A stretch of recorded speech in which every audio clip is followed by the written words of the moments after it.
ಮತ್ತಾಯನು ಬರೆದ ಶುಭ ಸಂದೇಶ 1ನೇ ಅಧ್ಯಾಯ. ಯೇಸುಸ್ವಾಮಿಯ ವಂಶಾವಳಿ. ಅಬ್ರಹಾಮನ ಮನೆತನಕ್ಕೆ ಸೇರಿದ ದಾವೀದ ಕುಲದ ಯೇಸುಕ್ರಿಸ್ತರ ವಂಶಾವಳಿ. ಅಬ್ರಹಾಮನಿಗೆ ಈಸಾಕನು, ಈಸಾಕನಿಗೆ ಯಾಕೋಬನು, ಯಾಕೋಬನಿಗೆ ಯೂದ ಹಾಗೂ ಆತನ ಸಹೋದರರು ಹುಟ್ಟಿದರು. ಯೂದನಿಗೆ ತಾಮರ ಎಂಬವಳಿಂದ ಪೆರಸ್ ಹಾಗೂ ಜೆರಹನ್ ಹುಟ್ಟಿದರು. ಪೆರಸನಿಗೆ ಹೆಸ್ರೋನ್, ಹೆಸ್ರೋನನಿಗೆ ರಾಮ್, ರಾಮನಿಗೆ ಅಮೀನಾದಾಬ್, ಅಮೀನಾದಾಬನಿಗೆ ನಹಸೋನ್, ನಹಸೋನನಿಗೆ ಸಲ್ಮೋನ್, ಸಲ್ಮೋನನಿಗೆ ರಹಾಬ್ ಎಂಬವಳಿಂದ ಬೋವಜ್, ಬೋವಜನಿಗೆ ರೂತ್ ಎಂಬವಳಿಂದ ಒಬೇದ್, ಒಬೇದನಿಗೆ ಜೆಸೆಯ, ಜೆಸೆಯನಿಗೆ ದಾವೀದರಸನು ಹುಟ್ಟಿದರು. ದಾವೀದನಿಗೆ ಊರಿಯನ ಹೆಂಡತಿಯಿಂದ ಸೊಲೊಮೋನ್, ಸೊಲೊಮೋನನಿಗೆ ರೆಹಬ್ಬಾಮ್, ರೆಹಬ್ಬಾಮನಿಗೆ ಅಬೀಯ, ಅಬೀಯನಿಗೆ ಆಸಾನ್ ಹುಟ್ಟಿದರು. ಆಸಾನನಿಗೆ ಯೋಸೇಫಾತ್, ಯೋಸೇಫಾತನಿಗೆ ಯಹೋರಾಮ್, ಯಹೋರಾಮನಿಗೆ ಉಜ್ಜೀಯ ಹುಟ್ಟಿದರು. ಉಜ್ಜೀಯನಿಗೆ ಯೋಥಾಮ್, ಯೋಥಾಮನಿಗೆ ಅಹಾಜ್, ಅಹಾಜನಿಗೆ ಹಿಜ್ಕೀಯನು ಹುಟ್ಟಿದರು. ಹಿಜ್ಕೀಯನಿಗೆ ಮನಸ್ಸೆ, ಮನಸ್ಸೆಗೆ ಆಮೋನ್, ಆಮೋನನಿಗೆ ಯೋಷೀಯ ಹುಟ್ಟಿದರು. ಯೋಷೀಯನಿಗೆ ಎಕೋನ್ಯ ಮತ್ತು ಅವನ ಸಹೋದರರು ಹುಟ್ಟಿದರು. ಈ ಸಮಯದಲ್ಲೇ ಇಸ್ರಾಯೇಲರನ್ನು ಬಾಬಿಲೋನಿಗೆ ಸೆರೆಹೊಯ್ದದ್ದು. ಬಾಬಿಲೋನಿಗೆ ಸೆರೆಹೋದ ದಾಸ್ಯ ದಿನಗಳು ಮುಗಿದ ಮೇಲೆ ಎಕೋನ್ಯನಿಗೆ ಸಲತಿಹೇಲ್, ಸಲತಿಹೇಲನಿಗೆ ಜೆರುಬಾಬೇಲ್, ಜೆರುಬಾಬೇಲನಿಗೆ ಅಬಿಯೂದ್, ಅಬಿಯೂದನಿಗೆ ಎಲ್ಯಾಕೀಮ್, ಎಲ್ಯಾಕೀಮನಿಗೆ ಅಜೋರ್ ಹುಟ್ಟಿದರು.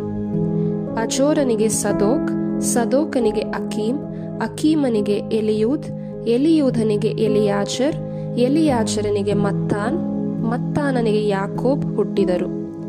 ಯಾಕೋಬನಿಗೆ ಮರಿಯಳ ಪತಿಯಾದ ಜೋಸೇಫನು ಹುಟ್ಟಿದನು.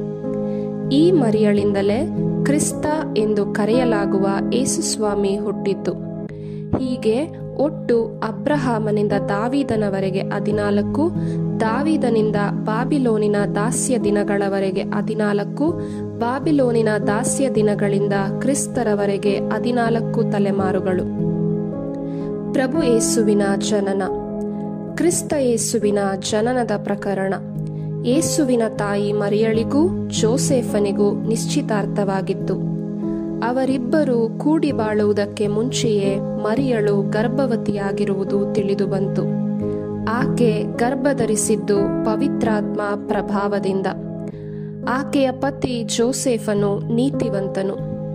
ಮರಿಯಳನ್ನು ಅವಮಾನಕ್ಕೆ ಗುರಿ ಮಾಡುವ ಉದ್ದೇಶ ಅವನದ್ದಲ್ಲವಾದ್ದರಿಂದ ಯಾರಿಗೂ ತಿಳಿಯದ ಹಾಗೆ ನಿಶ್ಚಿತಾರ್ಥವನ್ನು ಮುರಿದು ಬಿಡಬೇಕೆಂದಿದ್ದನು.